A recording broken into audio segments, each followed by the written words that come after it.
Mesdames et messieurs, bonjour. À matin, nous avons une poésie que nous avons récité pour vous. C'est une poésie qui tirée dans un chant exceptionnel du groupe musical Les Frères Parents, qui est composé depuis des années de cela. Nous faisons une sorte de mise en jour avec chant ça pour capable refléter situation terrible et pénible que le peuple haïtien a confronté aujourd'hui. Mesdames et messieurs, mes poésies. Vieux frère, faut pas décourager si la vie apprend à coup de pied. Moi qu'on misère a dû, c'est vrai, mais mauvais vent va suspendre souffler. Ou dit jeunesse ou a fin gaspiller, ou pas ouais coup de ça pour le changer. Faut pas quitter ou décourager, mauvais vent gain pour le suspendre souffler. Ou gen longtemps ou espérer, ou dit rien pas jamais marcher. Au lieu où la vie ou avancer, c'est reculer, reculer. Depuis bien bonheur dans le jardin, ou travaille presque pour rien. Et ou connaît ou pas paresseux, pour qui la vie ou pas veut changer. Là où misère multipliée, ou qui te mon ou alrete la ville, ou te pense dans gros lumière, c'est plus facile pour éclair. Ou fait toutes sortes de transactions pour vivre. Ou pote chay, ou vendre bonbon, ou même pousser bourrette charbon, ou fait chay, rien pas jambon. Ou vendre maïs bouilli, ou vendre acassan, ou vendre fritaille, ou vendre canne, ou vendre mango, ou vendre fresco, ou vendre labapin bouilli chaud, ou vendre tablette, ou vendre cassavak mamba, ou vendre quenep, ou vendre de l'eau frais dans sachet. Ou acheter fesseau pour revendre, ou acheter souliers avec sandales chirées ou réparer pour revendre, ou travail kay madame, rien pas jamais changé. Qui puisait, ti moun yo tombé fait vagabond. Nous non pays qui fin déchiré, tout temps c'est yon crasé brisé. Tant que personne pas concerné. Chaque gouvernement qui monte vin prend pour y aller. Kounye ya yo livré pays ya bay gang. Gang à cravate ensemble ak gang ak sandal. L'argent prêté pour bail sécurité gaspillé. Pays voisin yo gen technologie pour résoudre problème insécurité ya nan yon semaine. Yo pap eden vrai ak bonne foi. Yo pap eden vrai ak bonne volonté. Yo pap eden vrai pour porter yon solution permanente. Yo refusé eden ak bonne foi. Gang circuler dans la rue à l'aisement, dans présence communauté internationale là qui dit yo vin aider. Plus moun continue quitter kayo à cause de l'insécurité. Pi fò moun toujours pas qu'à manger. Reton pile dette pour nous payer, sans pas kon kote kob la passer. Vieux frère, faut pas ni décourager ni désespérer, même si la vie prend à coup de pied, même si ou pas ouais côte avenir pour aller, même si ti moun yo pas qu'à manger, même si mauvais vent pas suspend souffler, même si la nuit ou vivre à cœur sauté, même si ou demander si ou réveiller. Faut pas quitter au perdu l'espoir, faut pas quitter au perdu la foi. Pour qui ça? Parce que yon goûte l'espoir dans désespoir, yon bout chandelle dans yon fait noir, yon simple rigole capote la vie, remettez l'espoir dans yon pays. Yon bout de piquois qu'a fait chemin pour déboucher son lot de main. Yon simple tigran qui pat mouri qu'a fait zépi rebaille la vie. Deux petits poissons dans grande rivière comptent pour peupler nourrir yon secteur. Yon pied mango dans grand la pli qu'a reboiser yon bord pays. Vieux frère, pour qui ça, pour pas décourager, pour pas désespérer, pour pas perdre l'espoir avec la foi, parce que bon Dieu, Abraham, Isaac et Jacob là, c'est lui qui était bon Dieu ancêtre nou yo avant yo te kidnappé yo pour traîner yo, fait yo travail comme esclave dans Caraïbes là. Bon Dieu sémenté sous ville, l'a changé situation peuple qui fait partie de monde qui c'est descendant Abraham yo. Bien que peuple haïtien je dis pas connaît qui grand homme ça qui te grand papa nous. Haïtien fait partie petite biologique père Abraham.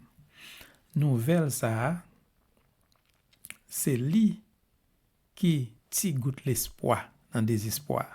C'est lui qui bout de chandelle dans fait noir.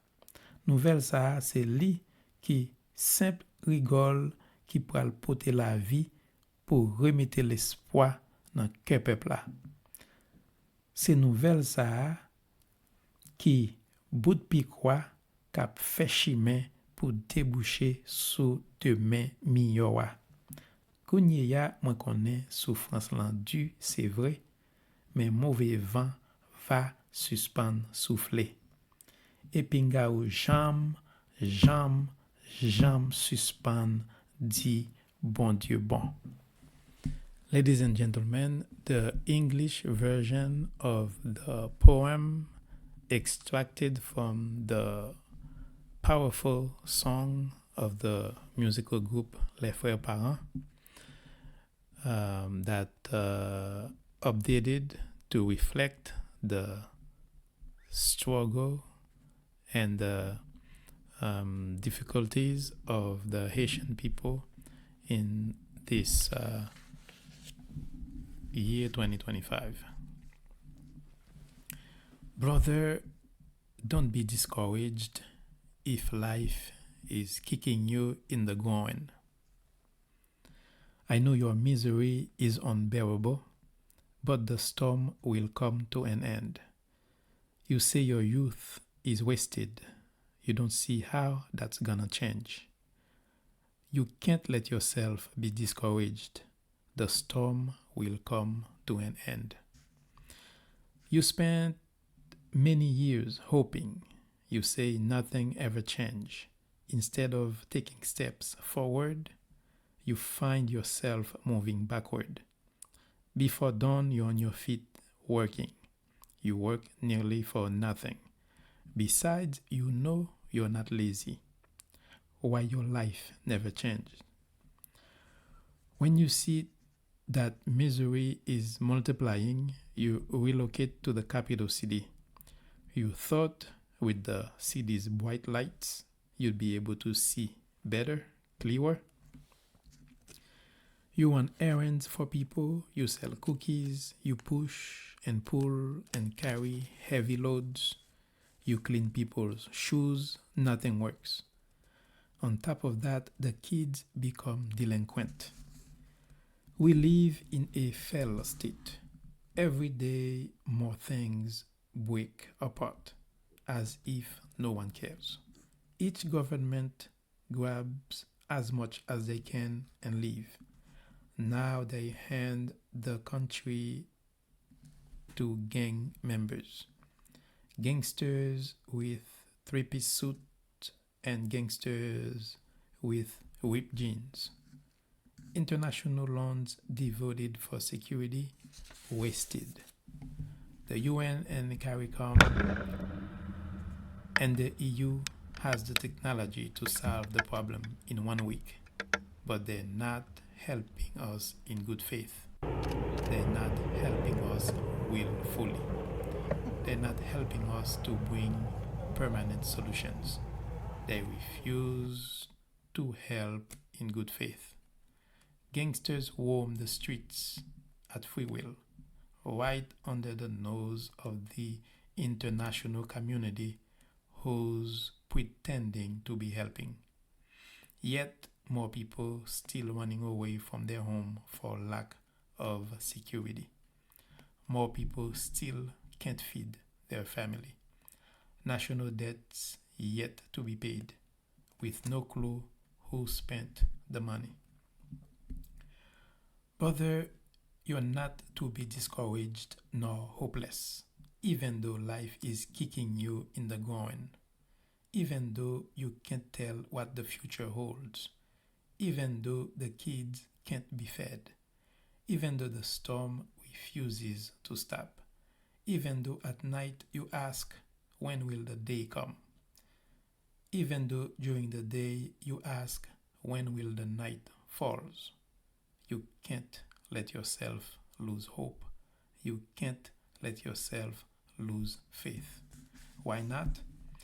Because a drop of hope in hopelessness, a candlelight in the dark, a simple storm drain can bring life, thus restores hope in a country. A garden pike can create a path that leads to better days. A simple seed that wasn't dead thus can make the stock regain life. Two small fish in a big river can reproduce enough to feed a community. A mango tree with lots of rain can reforest part of a nation. Brother, why should you not be discouraged, not be hopeless, not lose hope, nor lose faith? Because the God of Abraham, Isaac, and Jacob was the God of our African ancestors before they were kidnapped and dragged into slavery in the Caribbean. God swears by his life that he will change the situation of the descendants of Abraham himself. This very news is the drop of hope in hopelessness. It is the candlelight in the dark. This is the simple storm drain that will bring life to restore the people's hope. This news is the garden pike that will create the path leading to better days. I know your sufferance is awfully painful. Certainly that awful storm will cease to blow. And never ever stop trusting in God. Thank you.